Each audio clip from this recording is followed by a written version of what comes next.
The fight for freedom is nothing new. It was necessary 200 years ago and 2,000 years ago. It is necessary right now.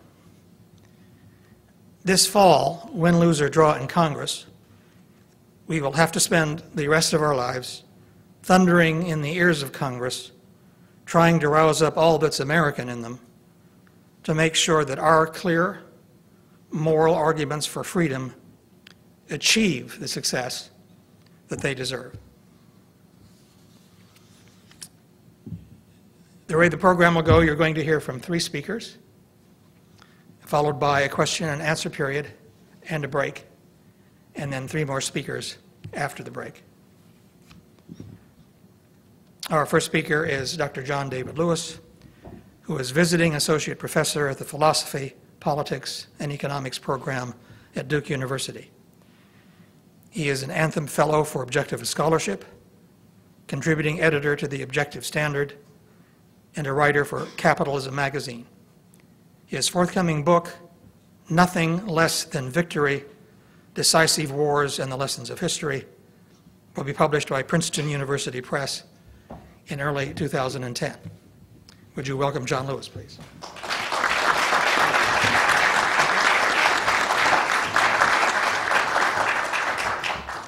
Thank you all for this opportunity to speak to you and for your commitment to understand this issue, freedom in medicine.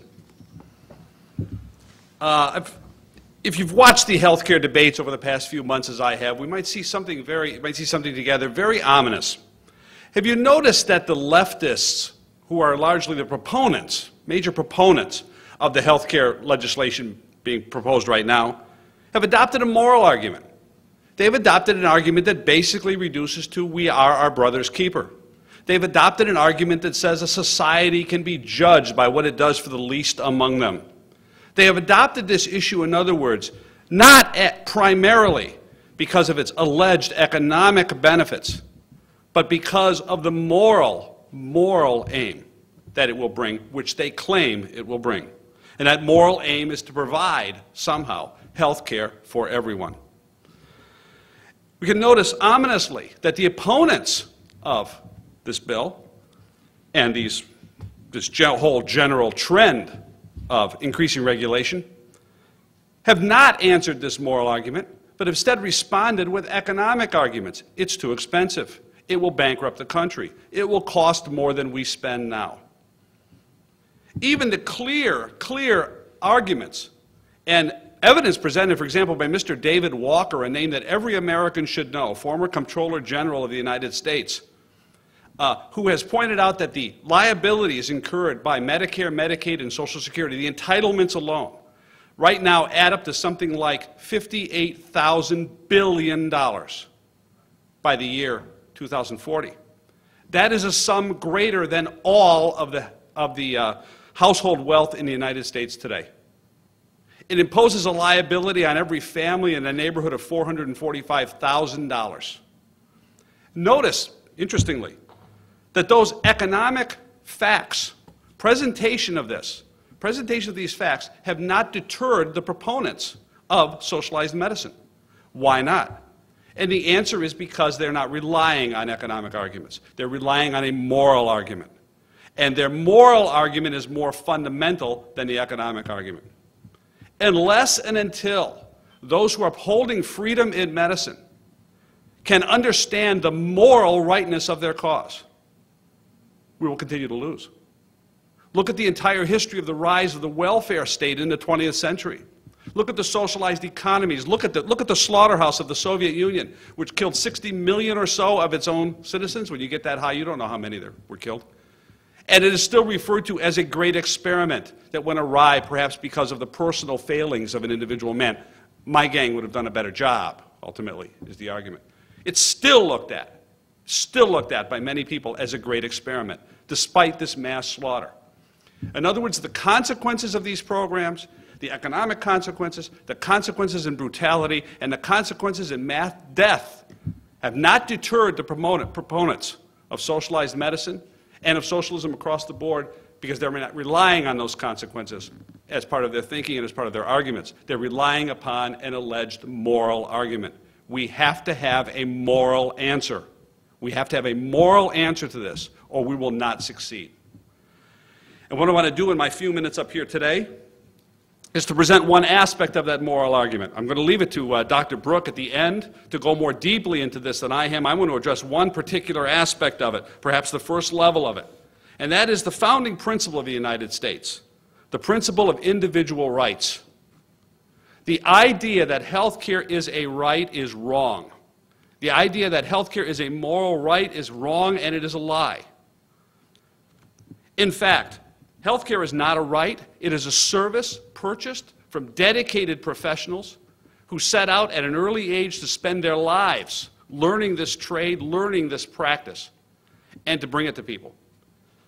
To claim that because they have set out on this endeavor and this life's work, and that therefore they owe it to me, a patient, to provide it to me as a right, is a moral travesty. So what I want to discuss today is how this relates to the issue of individual rights. First off, a few words about what individual rights are, and then a few words about how socialized medicine violates rights, which I think will come right out of the argument, and actually a few words at the end of what I think proper health care reform would entail. So first, individual rights. Our individual rights are, in the Declaration of Independence, our right to life, liberty, and the pursuit of happiness.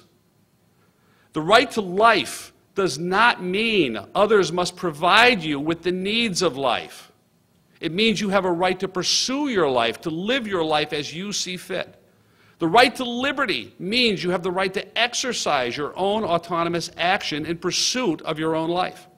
And the right to the pursuit of happiness means exactly that, the right to pursue happiness. There is no right to be happy. There is only a right to pursue one's happiness. And the right to property is a consequence of these three other rights. It is the right to keep that which one has produced, to dispose of it as one wishes in voluntary trade with others, should you make that arrangement. Now, imagine yourself alone on a desert island for a moment. Imagine yourself alone. By a desert island, I don't mean 3 square feet in the Pacific, that's pure sand, but I mean an island devoid of other human beings. The issue of rights would never arise, would it? You would never ask yourself, gee, do I have a right to eat the coconuts? Do I have a right to hunt the animals? Do I have a right to fish? No, what you would ask yourself is it right for me to take these actions? Is it right for me to go after the coconuts, or should I fish instead? Is it right for me to do this? Is it right for me to do that? In other words, it is in your nature that you must generate and sustain your own action in order to maintain your own life. And there is no guarantee either of a good result or of a bad, no guarantee of success and no guarantee of failure. You would simply judge each action, is it right according to the facts for me to do this? Now rights, individual rights, grapple with the more complex question of what happens when you live in the company of other human beings. Does our basic nature change when we live in the company of other human beings? And of course, we gain great benefit when living in the company of others.